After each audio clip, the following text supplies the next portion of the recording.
Hello, welcome to Crime Stoppers for the month of March 2022, and we like to get the sheriff on. We like to get the May City Police Chief on, and now we have the Clear Lake Police Chief, Pete Roth, is joining us here today. So, welcome to Crime Stoppers here, Chief, and thanks for joining us today.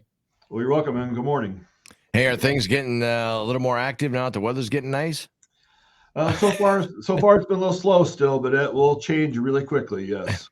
Right. When does all the vacationers start coming into the area, or people even moving back or coming back from Arizona or Florida? They will probably start trickling in here toward the end of the month, April. We do have our outdoor events. Earth Day comes. I'm trying to look at the calendar here. Sometime in April, we'll have our Earth Day event, and our walks and runs will start here in the April and May. So Sure. the Tri, of course, is that weekend of Memorial Day. So that Saturday before Memorial Day is when the Clear Lake Tri is in town. So April is usually when we start seeing an increase of the, I hate to say snowbirds, but that some of the lake houses are opening back up and people Sure. are in town. So That's right. And hey, let's back up a little bit for Clear Lake in general. How was Winter Dance Party weekend? it was great. Does that get a little crazy sometimes, or have you? Well, you've only been here about it. That was your first one, right? No, I've actually been here since 2015, so this has been my sixth or seventh one, and I think COVID kind of threw them for a loop a little bit. So it was great to have it back in person. They had some great crowds and just a great time. I think people really just enjoy the event, and we really didn't have any problems, at least law enforcement wise. They had again just a great turnout, a great event, and people seem to enjoy themselves. So Yeah. Now, Well, do you you would do you, think that the age group would be a little older, yeah. that stuff. But I know it attracts all. Chief, do you purposely work on that night then or that weekend so you can go see the shows? well, I don't know if it's an omen, but my birthday is right around that time. So sometimes I'm here and sometimes I'm gone. But I do, since it goes through several days, I'm usually doing something during one of the events. I think it starts Wednesday or Thursday and goes through Saturday. So we work really closely with the event, with the surf and their staff, and have a great working relationship with them. So we try to provide assistance when needed, and the city does too. So yeah, good. What's going on right now? Maybe what you discussed in this month's Crime Stoppers meeting. They actually meet up here at Koloff Media on the second Tuesday of every month, and they just met a couple of days ago. What seem to be the biggest things that are going on right now?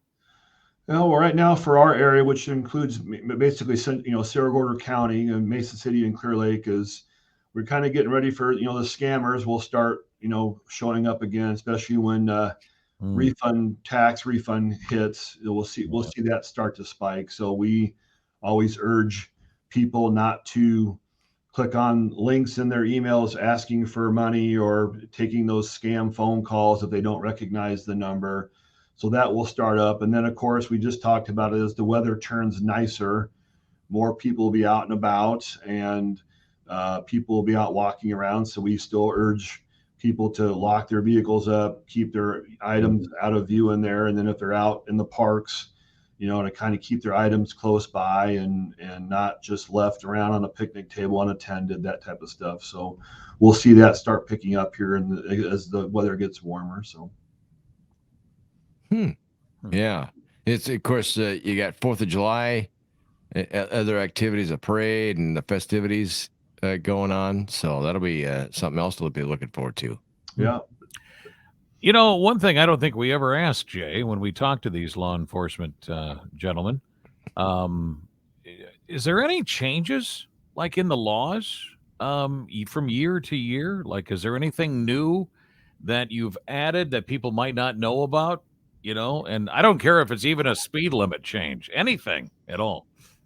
Well, yes, right now the state legislature is in session, so there's always going to be some changes or tweaks or upgrades or additions to the law, to the Code of Iowa. And then as we speak, the city of Clear Lake is actually going through a code or ordinance review, and that happens every so often. And so We look at some of our existing laws that have been written on the books for many, many years, and we try to change, review, delete, Tweak them. tweak them to more be reflective of what's accepted and what's going on, and with the changes of physical changes to a road or to an area. So, are you hearing about anything right now? I think when they usually tweak stuff, isn't it like July 1? That's usually when something new takes effect. That's usually when the law takes effect. The governor will sign bills throughout the session, and then sometimes the law takes effect immediately. Sometimes most of the time it will go July 1st. Mm-hmm. Nothing that will really affect law enforcement I've heard about. Again, they may update some fines. They may have some DNR stuff for parks in there, but nothing has crossed my desk that's really, I would say, life-changing at this point. So, but anything can happen during the session. So, a lot of different counties and towns have different regulations because we're getting in there the nice weather. Golf carts are going to be out on the roadways, four-wheelers, side-by-sides. Is that legal in Clear Lake? Yeah. That was one of our big tweaks that we did over the winter time was update our golf cart ordinance, where it allows golf carts to be on certain streets from sunrise to sunset. One of the biggest changes is we added some language about if you have a rear-facing seat on your vehicle, that you had to have a safety or seatbelt system on that rear-facing seat for passengers under the age of 18. So that was one of our big changes on that. And we do allow, the off-road utility vehicles or UTVs. We do allow those. Both vehicles do have to have a City of Clear Lake permit. That is also, that information is available on the city's website. So if it doesn't have a seatbelt, can you use one of those those tie downs that you can get? Use a seatbelt, wrap it around. Yeah, I'm a redneck, Chief. So I think of different things how you can strap them in and still make it look legal. It's still the intent of the council is to have somewhat of a safety harness that meets somewhat of a safety requirement. Now, a rope just tied there probably won't do that. It needs to probably be anchored properly to the vehicle, and those aftermarket products really are not terribly expensive. We did some research on that, like through Easy Go and some of Cushman, some of the other vendors, and you can really buy some really good harness, and usually they will just be one that goes across the entire seat, relatively cheap. They're not too pricey. So. A nice tag to that golf cart situation, driving around Clear Lake. Can let's just ask the silly question, because people like to party in Clear Lake. Can you get it operated while intoxicated while you're driving a golf cart? Yeah, it's a motor vehicle. You can. Well, I know, but I want him to say it. Yeah. Oh. Yeah. Sorry, what Chief. happens is that people sometimes forget when they leave the golf course and hit a public street or public property that they can't have any open containers or any alcohol in an open capacity in the vehicle. And we sometimes have to kind of educate participants in the golf cart or operators on that. And yes, you can get an OWI or an operating while intoxicated in a golf cart, UTV, ATV, anything, a motorized vehicle. So. I just wasn't sure whether it would be more of a public intox thing or if it was actually operating while intoxicated. It is an operating OWI, yep. The rest of the world is DWI or DUI, and we're the only, maybe, I don't know, maybe we have more than one state that's OWI, but it's all different. Same thing. The owies. The owies. The owies, exactly. That's the semantics of it, right? So. Yeah. Well, we are, as we said, I mean, this is going to be, we rotate all of you guys around. So the next time it will be midsummer.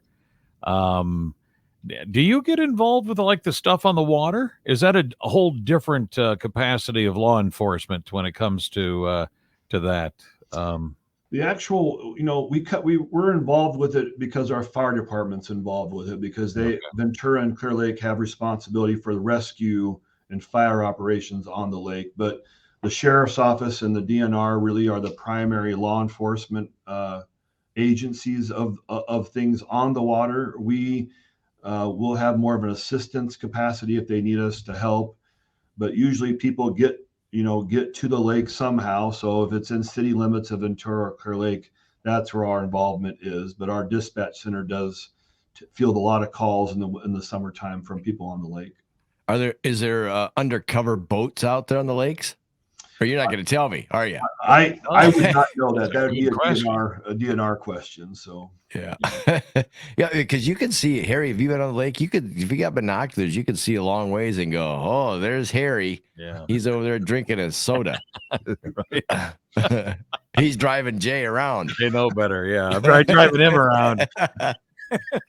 Oh, okay. So DNR really has the say first when it comes to the water. Okay.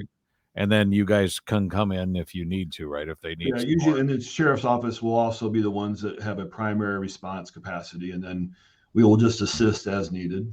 Has there been any issues with that in the years past? Well, I mean, they have we had that recent snowmobiler that was that went in by in the lake just, I want to say a couple weeks ago, and that was a joint response with Ventura, Clear Lake Fire, Cerro Gordo County Sheriff's Office, and then we were just there as a dispatch center and had officers on the shoreline, and that was a really good coordinated effort to find that individual and get him some medical attention. So that's an issue. We don't, thefts from boats. We talk about thefts, Crimestoppers. When you park at a public dock or at someone's house and you leave a bunch of stuff in your boat, those are always open sometimes to crimes of opportunity, people walking around seeing in there.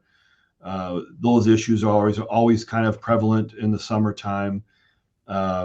We've been really fortunate though not to have a lot of problems on the lake per se. I mean, I think it's really more of a family oriented lake, and sure. A lot of people using the lake during COVID. It saw a big increase in use.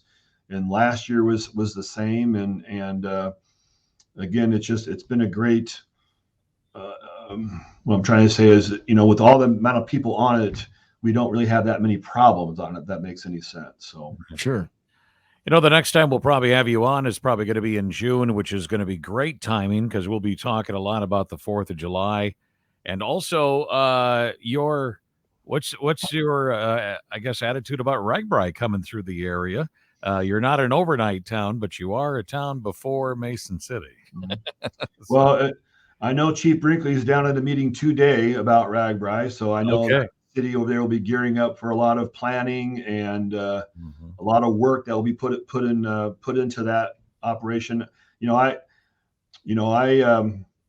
have my perspective as law enforcement, so I know that it's a lot of long days for people that I work with and my colleagues, and I know that the riders enjoy it, the businesses enjoy it, the chamber loves it, even our residents enjoy RAGBRAI because really the riders are really great people. But it'll be fun for the community. Again, another event. They will come through somehow. Clear Lake on the way over. I'm sure some of them will make it to Clear Lake, but we'll most likely probably be helping Mason City out in a little bit of a capacity as they helped us out back in 2017. So, and then they go to Charles City. So that's another local partner that we'll try to help as needed. And I mean, it's work, but it eventually does make a lot of people happy, and that makes us happy too. So, Chief, are you a bicyclist yourself? I used to be. I probably need to be back out there.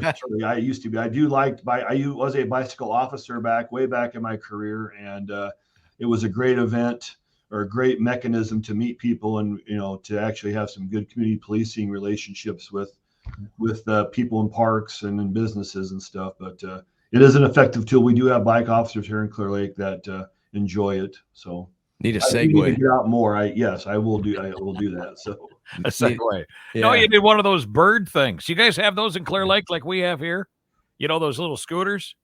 Yeah, they just were telling me about it at the Crimestoppers meeting. I saw the bicycles, but I did not know they had those motorized scooters until just Tuesday. And I don't know when they come out. I know they okayed it for them to come out. It's our little way of going green, I guess.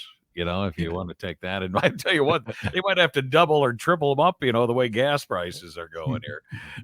So I only brought up the segue because I just recently watched Mall Cop. Have you seen that movie? Oh, Jay. Yes. I hardly see those anymore, Jay. But the bird scooters, you do. The boot scooters, yeah. Yeah, I'm not sure when they get started out here. Oh, hey, speaking of being on the road and all that, we got a big bump in parking tickets that's going to start up here in Mason City. In fact, maybe it already has. I don't know, but how about Clear Lake? We haven't You're going raised up to our. $20. Yeah, I think ours are 25 and then 30 after 30 days, and that's been set for a couple. At least over a year. We had an upgrade or a tweak to the code or our ordinance book, and that was sort of in line with a lot of communities are doing. And parking is very premium over here during a lot of our events, even in the winter time and during snow ordinances. So we really hope to get more compliance, so we don't have to issue them, but they're sort of a necessary tool that we use to let people know that we take that seriously over here. And it's for safety and it's for convenience to get people in. It's also a lot of people, walking and using bikes and walking through traffic. So parking is enforced because we want to make sure you're parking in the right spots, especially with your golf carts and UTVs.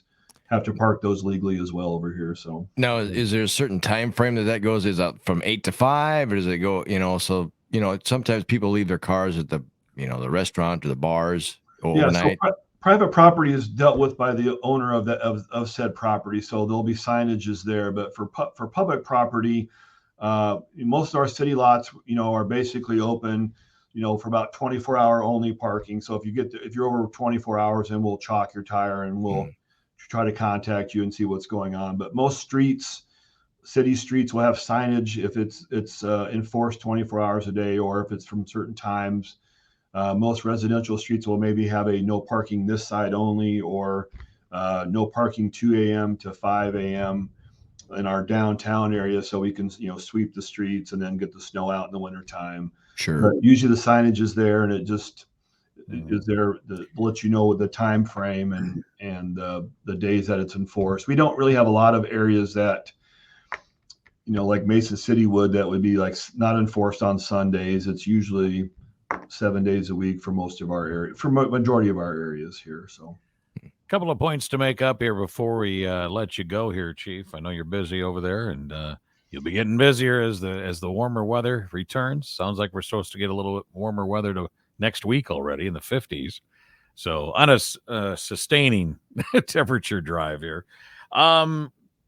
Catalytic converters, still an issue? In some areas it has been. We've been fortunate enough over in Clear Lake that it hasn't been a problem here. So okay. And it is still an issue statewide and regionally. I've heard of other agencies still having problems with that. So okay. And getting back to the scammers that you brought up.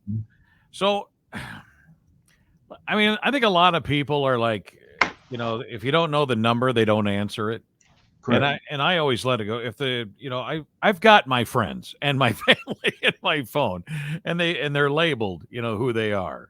And if I get a number, I always let it go to voicemail. Isn't that, I think, what a lot of us do, I think? Or do you feel like we should answer that phone? I get odd numbers calling all the time. And as long as if they don't leave a voicemail, then why should I answer it? Why should I call them back?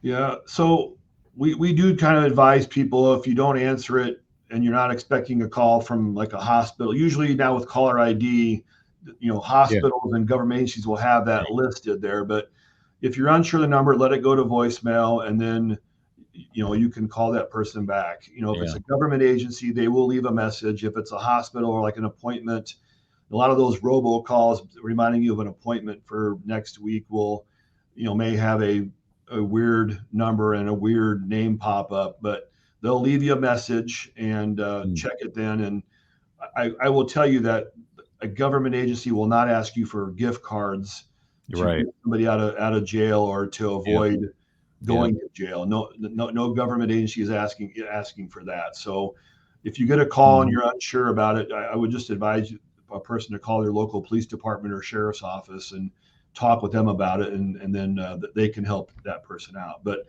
when in doubt, don't call or don't answer, or don't call back. So, and we're also getting text messages now too that say, click this link, to avoid something. We're not going to send you a text that Right. says, Okay. you're going to jail if you don't click this link. That's not Right. how we do that, or that's not how government does that. So, Right. Oh, well, don't forget about your car warranty. yeah, well, yeah. we don't do the warranty stuff, but that Yeah. goes around too. So, but Oh. yeah, I let it go to voicemail. If it's not important, I just delete the message. So, Well, the scams definitely come in every shape and size. I heard a friend of mine say the other day their daughter got a sex trafficking type of a scam that was going through, and that included actually downloaded photos and such. Obviously, that's something to take note immediately and get to your local law enforcement right away, right? correct. Because that stuff just is, and let's face it. I mean, Chief, I think that a lot of people around here don't think that we have a problem with that around here. I think it has come up, right? Yeah, that's small. We're a small town, or we're from Iowa, or we're from the Midwest. I think is prevalent there in that attitude, and it's a great attitude to have. But it does happen, unfortunately, even in our area. Mm-hmm. But it's important for people to go to you right away. Correct. Right away. Don't let it. First of all, don't answer it. Maybe I'm not sure what protocol is, but just don't answer it, and then take the phone to you, right, or to your local law enforcement. And correct. Say, And you are not. And I get this a lot. People don't want to bother us. We're not bothered. That's what we're here for, is to serve and to help. And we'd rather serve and help you now as opposed to having to do something, too late. Yeah, when something's already happened or bad's happened too. So again, we always say, see something, say something. So please let us know about it. No matter what time of day, we're open 24 hours, 365. So Sure. You're never bothering us. So sure. Well, anything more, Chief Roth? Do you want to tell us about with Crimestoppers? Of course, all the information's right there, scrolling on the screen right there. Yeah. And for those of you that are listening to this, like on a podcast form, we do that too. It's 800-383-0088, or just go to crimestoppersnorthcentraliowa.com. And you can also visit them on Facebook at Crime Stoppers of North Iowa. Tips that they receive are anonymous and help us, close a lot of good cases out and help victims get closure. So we just appreciate everyone's help with that, and we appreciate the time I appreciate the time today too to talk about it. So, well, thanks for joining us again, Chief. Thank you. Chief. We'll be talking again in June. It'll be the kickoff of summer, basically, the next time we talk, and we hope you have a nice and safe and let's hope quiet spring. Thank you very much. I appreciate the time. Take care. You got it. Thank you.